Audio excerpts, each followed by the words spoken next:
বনিয়াৰ পৰা পোৱা টকাৰে বিজেপিয়ে বনাইছে 5 ষ্টাৰ কাৰ্যালয়। বিজেপিয়ে শক্তিশালী কৰিছে দলীয় পুঁজি। 3000 নহয় 3 লাখ বিঘা ভূমি দিবলৈ চৰকাৰ সাজু পুঁজিপতি। 3000 নহয় পুঁজিপতিক 3 লাখ বিঘা ভূমি দিবলৈ চৰকাৰ সাজু।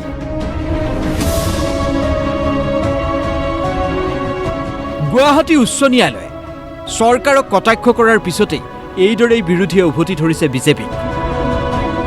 তেওঁলোকে মোটা ধন তেওঁলোকৰ দলত আনি চলাই আছে। আজি গোটেই দেশত তেওঁলোকৰ অফিচবোৰ চাবচোন। আমাৰ গুৱাহাটীৰ বাজপেয়ী ভৱনেই চাওক, যোৱাকালি হাইলাকান্দিনে কৰবাত চিয়ামে যে অফিচ উদ্বোধনী কৰিছে তাৰ মণ্ডল অফিচেই চাওক।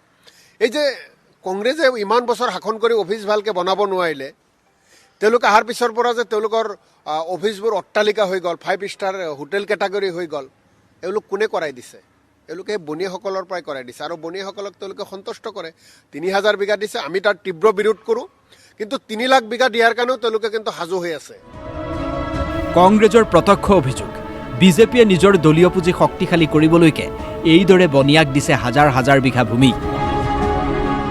বিজেপিৰ গুজৰাটী গেঙৰ আশীৰ্বাদত থকা বনীয়াসকলক সন্তুষ্ট কৰাৰ কাৰণে কেন্দ্ৰীয় আৰু ৰাজ্য চৰকাৰে দিনে ৰাতিয়ে কাম কৰে। গতিকে 3000 বিঘা নহয় 3 লাখ বিঘা মাটি দিয়াৰ কাৰণেও তেওঁলোকে প্ৰস্তুত হৈ আছে। বিৰোধী দলপতি দেৱব্ৰত শইকীয়াৰ আক্ৰমণ চৰকাৰক। চৰকাৰে 6ষ্ঠ অনুসূচীৰ নীতি উলংঘা কৰিছে। এই চৰকাৰ জনজাতি বিৰোধী। তেওঁলোকে এনেকুৱা কাম কৰাৰ আগত তাৰে যিসকল বসবাসকাৰী তেখেতসকলৰ স্বাৰ্থ সুৰক্ষা হৈছে নে চাব লাগে। কিন্তু পুঁজিপতিৰ স্বাৰ্থত কাম কৰে বুলি যিটো আমি কৈ থাকোঁ তাৰ প্ৰমাণ, স্পষ্ট প্ৰমাণ। আদানী আম্বানীক অসমৰ মাটি দিবলৈকে অসমৰ কাকো ৰেহাই দিয়া নাই। বড়োসকল হওক, ৰাভাসকল হওক, কাৰ্বিসকল হওক, ডিমা হাছাও হওক, অসমৰ আদিবাসীসকল হওক, ইনলে আপোনাৰ যিখন গাঁও কাজিৰঙাত 5 ষ্টাৰ হোটেল হাইটক দিবলৈ ইত্যাদি বিভিন্ন ধৰণৰ, আনকি আদানীক এয়াৰপৰ্ট বনাবলৈ অসমৰ ভূমিপুত্ৰসকলৰ মাটি তেওঁলোকে কাঢ়ি ল'ব বিচাৰিছে। চৰকাৰক আক্ৰমণ অখিল গগৈৰ। কাজিৰঙাত সংবাদমেল পাতি ৰাইজৰ দলৰ নেতা অখিল গগৈৰ মন্তব্য, 6ষ্ঠ অনুসূচীত কেনেকৈ ভূমি ক্ৰয় কৰিলে চিমেণ্ট কোম্পানীয়ে।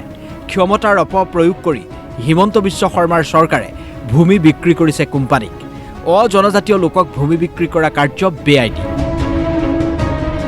কিন্তু সম্পূৰ্ণ বেআইনীভাৱে, অসাংবিধানিকভাৱে বিজেপি চৰকাৰে, হিমন্ত বিশ্ব শৰ্মা চৰকাৰখনে ক্ষমতাৰ অপপ্ৰয়োগ কৰি আৰু অমিত শ্বাহৰ নিৰ্দেশত, নৰেন্দ্ৰ মোদীৰ নিৰ্দেশত যিধৰণে চিমেণ্ট কোম্পানীক 3000 বিঘা মাটি তাত হস্তগত কৰিবৰ কাৰণে ব্যৱস্থা কৰি দিলে, এইটোৱে প্ৰথম কথা আমাৰ সাংবিধানিক যিটো ব্যৱস্থা, সেই ব্যৱস্থাটোক আমাৰ সংবিধানখনক উলংঘা কৰিছে। দ্বিতীয় কথা, আমাৰ যিখন চিলিং এক্ট, সেই চিলিং এক্টখনক ই বিৰোধিতা কৰিছে। গুৱাহাটী উচ্চ ন্যায়ালয়ত ৰাজ্যৰ মহাধিবক্তাই তথ্য দিছিল, চৰকাৰে ভূমি আবণ্টন নহয়, চিমেণ্ট কোম্পানীয়ে ক্ৰয় কৰিছে ভূমি।